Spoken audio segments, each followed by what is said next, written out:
ಅಕ್ಷರಶಃ ಕೇರಳ ತತ್ತರಿಸಿ ಹೋಗಿದೆ. ಸದ್ಯಕ್ಕೆ ಕೇರಳದಲ್ಲಿ ಯಾವ ರೀತಿಯ ಪರಿಸ್ಥಿತಿ ಇದೆ, ದೇವರ ನಾಡು ಕೇರಳದ ವಯನಾಡಿನಲ್ಲಿ ಅಲ್ಲಿನ ಜನ ಎಷ್ಟೆಲ್ಲ ಸಮಸ್ಯೆಯನ್ನ ಎದುರಿಸಿದ್ರು ಅನ್ನೋದ್ರ ಬಗ್ಗೆ ನಿಮ್ಮ ರಿಪಬ್ಲಿಕ್ ಕನ್ನಡ ನಿರಂತರ ವರದಿಯನ್ನ ಪ್ರಸಾರ ಮಾಡಿದೆ. ಈಗ ದೇವರ ನಾಡು ಕೇರಳಗೆ ಪ್ರಧಾನಿ ಮೋದಿ ಅವರು ಭೇಟಿಯನ್ನ ನೀಡ್ತಾ ಇದ್ದಾರೆ. ಮೋದಿ ಅವರು ವೈಮಾನಿಕ ಸಮೀಕ್ಷೆಯನ್ನ ನಡೆಸಲಿಕ್ಕಿದ್ದಾರೆ. ಪರಿಣಾಮ ಹೆಜ್ಜೆ ಹೆಜ್ಜೆಗೂ ಪೊಲೀಸ್ ಭದ್ರತೆ, ಬಿಗಿ ಬಂದೋಬಸ್ತ್ ಕೇರಳದಾದ್ಯಂತ ಚೆಕ್ ಪೋಸ್ಟ್ಗಳನ್ನು ನಿರ್ಮಿಸಿ ಹೆಜ್ಜೆ ಹೆಜ್ಜೆಗೂ ಪೊಲೀಸ್ ನಿಗಾ ವಹಿಸಿದ್ದಾರೆ. ವಯನಾಡಿನಲ್ಲಿ ಈಗಾಗಲೇ ಸದ್ಯಕ್ಕೆ ಯಾವ ರೀತಿಯ ಪರಿಸ್ಥಿತಿ ಇದೆ, ಏನೆಲ್ಲ ಸಮಸ್ಯೆ ಆಗ್ತಾ ಇದೆ, ದುರಂತ ಸ್ಥಳದಿಂದ ನಿಮ್ಮ ರಿಪಬ್ಲಿಕ್ ಕನ್ನಡ ಗ್ರೌಂಡ್ ರಿಪೋರ್ಟ್ ಅನ್ನ ಕೊಡ್ತಾ ಇರೋದು. ಪ್ರಧಾನಿ ಮೋದಿ ಅವರು ಇವತ್ತು ಕೇರಳಗೆ ಬರ್ತಾ ಇದ್ದಾರೆ. ಈ ದುರಂತ ನಡೆದಂತಹ ಸ್ಥಳ ಮತ್ತು ಸದ್ಯಕ್ಕೆ ಅಲ್ಲಿ ಆಗ್ತಾ ಇರುವಂತಹ ಬೆಳವಣಿಗೆ, ಸಮಸ್ಯೆಗಳ ಬಗ್ಗೆ ವೈಮಾನಿಕ ಸಮೀಕ್ಷೆಯನ್ನ ನಡೆಸಲಿಕ್ಕಿದ್ದಾರೆ ಪ್ರಧಾನಿ ಮೋದಿ ಅವರು. ವೈಮಾನಿಕ ಸಮೀಕ್ಷೆಯ ಮೂಲಕ ಅಲ್ಲಿ ಆದಂತಹ ಘಟನೆಯ ಬಗ್ಗೆ ಮಾಹಿತಿ ಕಲೆ ಹಾಕುವಂತಹ ಕೆಲಸ ಆಗುತ್ತೆ. ಸ್ವತಃ ಪ್ರಧಾನಿ ಮೋದಿ ಅವರು ಇವತ್ತು ಕೇರಳಕ್ಕೆ ಬರ್ತಾ ಇದ್ದಾರೆ. ಈ ಹಿನ್ನೆಲೆ ಸಂಪೂರ್ಣ ಕೇರಳದಲ್ಲಿ ಯಾವ ರೀತಿ ಬಿಗಿ ಬಂದೋಬಸ್ತ್ ಇದೆ, ಎಲ್ಲ ವಾಹನಗಳ ಮೇಲೆ ನಿಗಾ ವಹಿಸುವಂತಹ ಕೆಲಸ ಆಗ್ತಾ ಇದೆ. ತಾವು ದೃಶ್ಯಗಳಲ್ಲಿ ಗಮನಿಸ್ತಾ ಇದ್ದೀರಿ.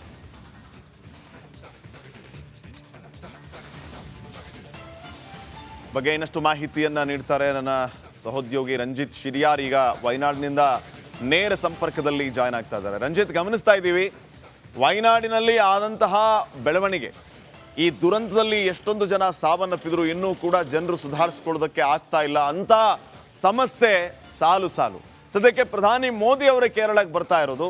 ಏನೆಲ್ಲ ನಿರೀಕ್ಷೆಯನ್ನ ಮಾಡ್ಬೋದು ನಾವು ಪ್ರಧಾನಿ ಮೋದಿ ಅವರ ವೈಮಾನಿಕ ಸಮೀಕ್ಷೆಯಿಂದ?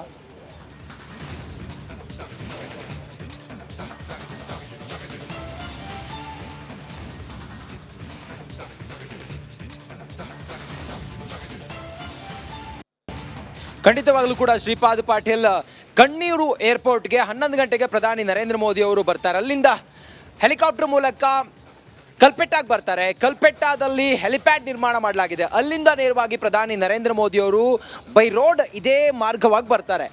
ಈ ಮಾರ್ಗ ಇದೆಯಲ್ಲ ಶ್ರೀಪಾದ್ ಪಾಟೀಲ್, ಇದು ಕಲ್ಪೆಟ್ಟಾದಿಂದ ನೇರವಾದ ರಸ್ತೆ. ಇದು ಈ ಕಡೆಗೆ ಹೋದರೆ ಶ್ರೀಪಾದ್ ಪಾಟೀಲ್, ಇದು ಚೂರನ್ಮಲೈ, ಈ ಪ್ರವಾಹದಿಂದಾಗಿ ಹಾನಿಯಾಗಿರುವಂಥ ಪ್ರದೇಶ. ಚೂರನ್ಮಲೈ ಮತ್ತು ಮುಂಡಕೈಗೆ ಮಾರ್ಗ, ಇದು ದಾರಿಯನ್ನು ಕಲ್ಪಿಸುವಂಥ ಜಾಗ. ಇಲ್ಲಿ ಪೊಲೀಸ್ ಸಿಬ್ಬಂದಿ ಬಿಗಿ ಬಂದೋಬಸ್ತನ್ನು ಏರ್ಪಡಿಸಿದ್ದಾರೆ. ಹೆಜ್ಜೆ ಹೆಜ್ಜೆಗೂ ಕೂಡ ಪೊಲೀಸರ ಸರ್ಪಗಾವಲಿದೆ. ಬ್ಯಾರಿಕೇಡ್ಗಳನ್ನು ಹಾಕಿದ್ದಾರೆ. ಮಾಧ್ಯಮಗಳಿಗಂತೂ ಸಂಪೂರ್ಣವಾಗಿ ನಿರ್ಬಂಧ ಮಾಡಲಾಗಿದೆ. ರೋಪ್ ಹಾಕಿ ಮಾಧ್ಯಮಗಳು ಮುಂದ್ಗಡೆ ಬರಬಾರ್ದು ಅನ್ನೋ ಕಾರಣಕ್ಕೋಸ್ಕರ ರೋಪ್ ಹಾಕಿ ಇಲ್ಲಿ ವ್ಯವಸ್ಥೆ ಮಾಡಿರೋದನ್ನು ಗಮನಿಸ್ತಾ ಇದ್ದೀರಿ. ಯಾರೊಬ್ಬರು ಕೂಡ ಈ ಮಾರ್ಗ ಸುಳಿಯಬೇಕಾದ್ರೂ ಕೂಡ ಅವರಿಗೆ ಇನ್ನು ಒಂದು ಪಾಸ್ ಕೊಟ್ಟಿದ್ದಾರೆ. ಆ ಪಾಸ್ ಮತ್ತೆ ಅಲ್ಲಿ ಬುಕ್ ಅಲ್ಲಿ ಎಂಟ್ರಿ ಮಾಡ್ಕೋತಾ ಇದ್ದಾರೆ. ಸ್ಥಳೀಯರು ಯಾರಾದ್ರೂ ಕೂಡ ಈ ಮಾರ್ಗವಾಗಿ ಹೋಗೋದಾದ್ರೆ ಅವರು ಲೋಕಲ್ ID, ಅದು ಆಧಾರ್ ಕಾರ್ಡ್ ಆಗಿರ್ಬೋದು ಅಥವಾ ಬೇರೆನಾದ್ರೂ ಅವರ ಐಡೆಂಟಿ ಪ್ರೂಫ್ ಅನ್ನ ತೋರಿಸಿ ಮಾರ್ಗವಾಗಿ ಹೋಗ್ಬೇಕಾಗತ್ತೆ. ಈ ಮಾರ್ಗವಾಗಿ ನೋಡಬಹುದು ಯಾವುದೇ ಒಂದು ವೆಹಿಕಲ್ ಮೂವ್ಮೆಂಟ್ ಕೂಡ ಇಲ್ಲ. ವೆಹಿಕಲ್ಗಳು ಎಲ್ಲೂ ನಿಲ್ಲಬಾರ್ದು ಅನ್ನೋ ಕಾರಣಕ್ಕೋಸ್ಕರ ಮತ್ತೆ ಪ್ರಧಾನಿ ಮೋದಿ ಅವರ ಮೂವ್ಮೆಂಟ್ ಬೈ ರೋಡ್ ಅಂತೇಳಿ ಹೇಳ್ತಾ ಇದ್ದಾರೆ. ಅಲ್ಲಿಂದ ಹಾನಿಯಾಗಿರುವಂತ ಪ್ರದೇಶಕ್ಕೆ ಅವರು ವೈಮಾನಿಕವಾಗಿ ಸಮೀಕ್ಷೆ ಮಾಡ್ತಾರೆ. ಹಾಗಾಗಿ ಬಹಳ ಸೂಕ್ಷ್ಮವಾದಂಥ ಪ್ರದೇಶ ಮತ್ತು ಬಹಳ ಅಚ್ಚುಕಟ್ಟಿನ ಆಯಕಟ್ಟಿನ ಜಾಗ ಆಗಿರೋದ್ರಿಂದಾಗಿ ಸಂಪೂರ್ಣವಾದಂಥ ಬಿಗಿ ಭದ್ರತೆಯನ್ನು ಒದಗಿಸ್ತಿದ್ದಾರೆ. ನೋಡಿ, ಇಲ್ಲೊಂದು ವೆಹಿಕಲ್ ಬಂತು, ಕಾರ್ ಬಂತು. ಬಹುಶಃ ಇದು ಯಾರೋ ಸಿಬ್ಬಂದಿ ಕಾರ್, ಇದು ಇಲ್ಲಿ ಆಪರೇಷನಲ್ಲಿ ಇದ್ದಂಥ ಸಿಬ್ಬಂದಿ ಕಾರು. ಅವರಿಗೂ ಕೂಡ ಹೋಗೋದಕ್ಕೆ ಪೊಲೀಸ್ ಸಿಬ್ಬಂದಿ ಪಾಸ್ ಚೆಕ್ ಮಾಡ್ತಾ ಇದ್ದಾರೆ, ವೆರಿಫೈ ಮಾಡ್ತಾ ಇದ್ದಾರೆ. ಪಾಸ್ ತೋರಿಸಿದ್ರೆ ಮಾತ್ರ, ಬಹುಶಃ ಅವ್ರು ಪಾಸ್ ಇಲ್ಲ ಅಂತ ಅನ್ಸುತ್ತೆ. ಹಾಗಾಗಿ ಈ ಕಾರನ್ನು ಒಳಗಡೆ ಹೋಗ್ಲಿಕ್ಕೆ ಬಿಡದೆ ಸೈಡಿಗೆ ಹಾಕ್ತಾ ಇದ್ದಾರೆ. ಅಷ್ಟು ಬಿಗಿ ಬಂದೋಬಸ್ತ್ ಇದೆ. ಹೆಜ್ಜೆ ಹೆಜ್ಜೆಗೂ ಬಂದೋಬಸ್ತ್ ಇದೆ. ಇನ್ನು ನೋಡಿ, ಮೆಡಿಕಲ್ ಅರ್ಜೆಂಟ್ ಏನಾದರೂ ಇದ್ರೂ ಕೂಡ, ಅವ್ರು ಡಾಕ್ಟರ್ಸ್ ಯಾರಾದರೂ ಹೋಗೋದಿದ್ರು ಕೂಡ ಇಲ್ಲಿ ಬಹಳ ಅವ್ರಿಗೆ ಗೈಡ್ ಮಾಡ್ತಾ ಇದ್ದಾರೆ. ಹಿಂಗೆ ಹೋಗಬೇಕು ಮತ್ತೆ ಪಾಸ್ ವೆರಿಫೈ ಮಾಡಿ ಬಿಡ್ತಾ ಇದ್ದಾರೆ. ಪ್ರಧಾನಿ ನರೇಂದ್ರ ಮೋದಿ ಅವರು 11:30 ಸುಮಾರಿಗೆ ಈ ಸ್ಥಳಕ್ಕೆ ಬರ್ತಾರೆ ಅಂತ ಹೇಳ್ತಾ ಇದ್ದಾರೆ. ನೋಡಿ, ಆ ಪಾಸ್ನಲ್ಲಿ ಏನಿದೆ ಅಂತ ನೋಡಿ ಸರ್. ಪಾಸ್ ಸ್ವಲ್ಪ ತೋರಿಸಿ. ಪಾಸ್ ಈ ಪಾಸನ್ನು ಇಶ್ಯೂ ಮಾಡ್ತಾ ಇದ್ದಾರೆ, ಡ್ಯೂಟಿ ಪಾಸ್. ಈ ರೀತಿ ಪಾಸ್ಗಳನ್ನು ಕೊಡ್ತಾ ಇದ್ದಾರೆ. ಈ ಪಾಸನ್ನು ತೋರಿಸಿ ಅವ್ರು ಒಳಗಡೆ ಹೋಗಬೇಕಾಗುತ್ತೆ. ನೋಡಿ, ಈ ಮೆಡಿಕಲ್ ಸಿಬ್ಬಂದಿಯವರು ಆಸ್ಪತ್ರೆ ಎಮರ್ಜೆನ್ಸಿ ಏನಾದರೂ ಇದ್ರು, ಮೆಡಿಕಲ್ ಎಮರ್ಜೆನ್ಸಿ ಇದ್ದರೆ ಹಿಂಗೆ ಹೋಗಬೇಕಾಗುತ್ತೆ ಶ್ರೀಪಾದ್ ಪಾಟೀಲ್. ಇನ್ನು ಮೋದಿ ಅವರು 11:30 ಬಂದರೆ ಆನಂತರ ವಿಮ್ಸ್ ಆಸ್ಪತ್ರೆ, ಈ ಜಾಗದಿಂದ ವಿಮ್ಸ್ ಆಸ್ಪತ್ರೆಗೆ ಸುಮಾರು 8 ಕಿಲೋಮೀಟರ್ ಇದೆ. ಬೈ ರೋಡ್ ಹೋಗ್ತಾರೆ. ಈ ಮಾರ್ಗವಾಗಿ ಹೋಗಬೇಕು ವಿಮ್ಸ್ ಆಸ್ಪತ್ರೆಗೆ. ವಿಮ್ಸ್ ಆಸ್ಪತ್ರೆಯಲ್ಲಿ ಅಲ್ಲಿ ಯಾರ್ಯಾರು ಸಂತ್ರಸ್ತರಿದ್ದಾರೆ ಮತ್ತು ಯಾರ್ಯಾರು ಆಸ್ಪತ್ರೆಯಲ್ಲಿ ಚಿಕಿತ್ಸೆಯನ್ನು ಪಡ್ಕೊಳ್ತಾ ಇದ್ದಾರೆ ಅವರಿಗಲ್ಲಿ ಅಡ್ಮಿಟ್ ಮಾಡಲಾಗಿದೆ. ಅವರ ಜೊತೆಯಲ್ಲಿ ಪ್ರಧಾನಿ ನರೇಂದ್ರ ಮೋದಿ ಸಂವಾದ ಮಾಡ್ತಾರೆ ಅನ್ನೋದ್ರ ಬಗ್ಗೆಯೂ ಕೂಡ ಮಾಹಿತಿ ಇದೆ. ನೋಡಬಹುದು, ರಸ್ತೆಯ ಉದ್ದಕ್ಕೂ ಕೂಡ ತಾತ್ಕಾಲಿಕವಾದಂತಹ ಬ್ಯಾರಿಕೇಡ್ಗಳನ್ನು ಹಾಕಿದ್ದಾರೆ. ಇನ್ನೇನು ಕೆಲವೇ ಹೊತ್ತಿನಲ್ಲಿ ಅಂಗಡಿಗಳನ್ನ ಕ್ಲೋಸ್ ಮಾಡೋದಕ್ಕೆ ಇನ್ಸ್ಟ್ರಕ್ಟ್ ಮಾಡಿದ್ದಾರೆ. ಈ ಸಿಟಿ ಇದು ಮೆಲ್ಪಟ್ಟ ಸರ್ಕಲ್, ಈ ಸರ್ಕಲ್ ಇರುವಂತ ಎಲ್ಲ ಅಂಗಡಿ ಮುಗ್ಗಟ್ಟುಗಳನ್ನ ಕೆಲವೇ ಹೊತ್ತಿನಲ್ಲಿ ಕ್ಲೋಸ್ ಮಾಡೋದಕ್ಕೆ ಹೇಳಿದ್ದಾರೆ. ಪೊಲೀಸ್ ವೆಹಿಕಲ್ಗಳು ಬಿಟ್ಟರೆ ಬೇರೇನೂ ಕೂಡ ಇಲ್ಲಿ ಓಡಾಡ್ತಾ ಇಲ್ಲ. ಇದು ವಯನಾಡಿನ ಈ ಹಾನಿಯಾಗಿರುವಂತಹ ಪ್ರದೇಶಕ್ಕೆ ಪ್ರಧಾನಿ ನರೇಂದ್ರ ಮೋದಿ ಅವರು ಆಗಮಿಸಿರೋದ್ರಿಂದಾಗಿ ಬಂದೋಬಸ್ತನ್ನ ಕೈಗೊಂಡಿರೋದು.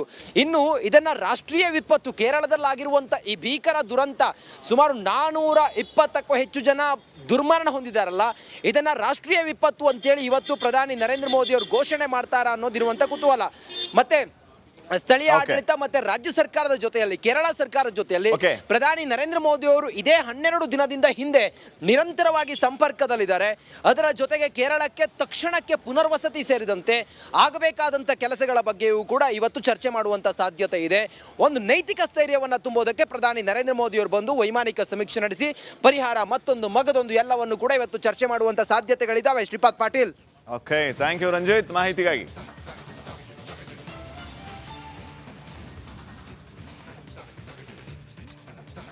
ಕೇರಳದಲ್ಲಿ ಪ್ರಕೃತಿ ವಿಕೋಪ ಆದ ನಂತರ ಏನೆಲ್ಲ ಸಮಸ್ಯೆಗಳಾಯಿತು ಅನ್ನೋದು ತಮಗೆಲ್ಲರಿಗೂ ಕೂಡ ಗೊತ್ತಿರುವಂತಹ ವಿಷಯವೇ.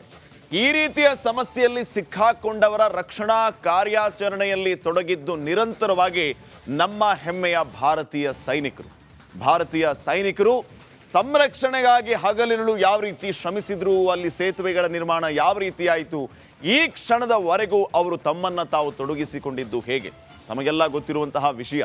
ಈಗ ಇಂತಹ ಸೈನಿಕರನ್ನ ಅದೇ ಕೇರಳದಲ್ಲಿ ಅದ್ದೂರಿಯಾಗಿ ಬೀಳ್ಕೊಡುವಂತಹ ಸಮಾರಂಭ ಕೂಡ ಆಯಿತು. ಈ ಬಗ್ಗೆ ಒಂದು ವರದಿ ಇದೆ, ನೋಡ್ಕೊಂಬರೋಣ.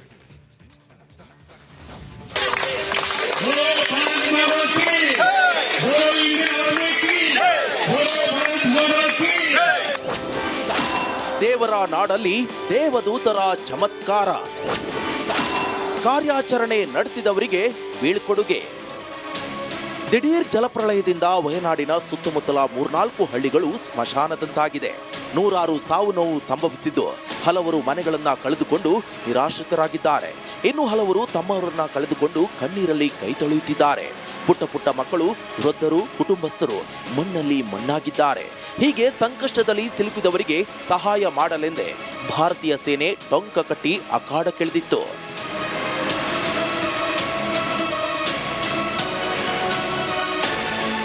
ಸತತ 1 ವಾರಗಳ ಕಾಲ ವಯನಾಡಿನ ಮೆಪ್ಪಾಡಿ, ಚೂರಲ್ಮಲೈ ಸೇರಿದಂತೆ ಹಲವೆಡೆ ಕಾರ್ಯಾಚರಣೆ ನಡೆಸಿದ್ರು. ಸಂಕಷ್ಟದಲ್ಲಿ ಸಿಲುಕಿದವರಿಗಾಗಿ ಮನಮಿಡಿದು ಸಹಾಯ ಮಾಡಿದ್ದಾರೆ. ಬೆಟ್ಟ ಕಾಡಲ್ಲೂ ಸಿಲುಕಿದವರನ್ನ ರಕ್ಷಣೆ ಮಾಡಿದ್ದಾರೆ. ಭೂ ಕುಸಿತದಲ್ಲಿ ಸಿಲುಕಿದ್ದವರನ್ನ ಕಾರ್ಯಾಚರಣೆ ಮೂಲಕ ಹೊರತೆಗೆದು ಕುಟುಂಬಸ್ಥರಿಗೆ ಒಪ್ಪಿಸಿದ್ದಾರೆ. ಹೀಗೆ ತಮ್ಮ ಆರೋಗ್ಯವನ್ನು ಲೆಕ್ಕಿಸದೆ ಸಂಕಷ್ಟದಲ್ಲಿ ಇದ್ದವರಿಗೆ ಸಹಾಯ ಹಸ್ತ ಚಾಚಿದ್ದ ಭಾರತೀಯ ಸೇನೆ ವಾಪಸ್ಸಾಗಿದೆ. ಹೀಗೆ ಕಾರ್ಯಾಚರಣೆ ನಡೆಸಿ ಮೊಟಕುಗೊಳಿಸಿ ಹೊರಟವರಿಗೆ ವಯನಾಡಿನ ಜನ ಅದ್ದೂರಿಯಾಗಿ ಬೀಳ್ಕೊಡುಗೆ ನೀಡಿದ್ದಾರೆ. ಭಾರತೀಯ ಸೇನೆಗೆ ಭಾವನಾತ್ಮಕ ಬೀಳ್ಕೊಡುಗೆ. ಭೂಕುಸಿತ ಸಂಭವಿಸಿದ ದಿನದಿಂದ ಇಂದಿನವರೆಗೆ 10 ದಿನಗಳ ಕಾಲ ಯೋಧರು ರಕ್ಷಣಾ ಕಾರ್ಯಾಚರಣೆ ನಡೆಸಿದ್ರು. ಇಂದು ವಯನಾಡಿನಿಂದ ಹೊರಟಿದ್ದ ಯೋಧರಿಗೆ ಜನರಿಂದ ಭಾವನಾತ್ಮಕ ಬೀಳ್ಕೊಡುಗೆ ಸಿಕ್ಕಿತ್ತು. ಸಾಲಾಗಿ ಹೊರಟ ಯೋಧರ ಬದಿಗಳಲ್ಲಿ ನಿಂತು ಚಪ್ಪಾಳೆ ಮೂಲಕ ಧನ್ಯವಾದ ತಿಳಿಸಿದ್ರು. ಯೋಧರ ಮೊಗದಲ್ಲೂ ಧನ್ಯತಾ ಭಾವವಿತ್ತು. ಕೆಲವರಂತೂ ಕಣ್ಣೀರಾಕಿ ಕೈ ಮುಗಿದು ಯೋಧರಿಗೆ ವಿದಾಯ ಹೇಳಿದ್ರು. ಭೂಕುಸಿತ ಪೀಡಿತ ಪ್ರದೇಶಗಳಲ್ಲಿ ರಕ್ಷಣಾ ಮತ್ತು ಶೋಧ ಕಾರ್ಯಾಚರಣೆ ಭಾಗವಾಗಿದ್ದ ಭಾರತೀಯ ಸೇನೆ ಸಿಬ್ಬಂದಿಗೆ ಬೀಳ್ಕೊಡುಗೆ ನೀಡಲಾಗಿದೆ.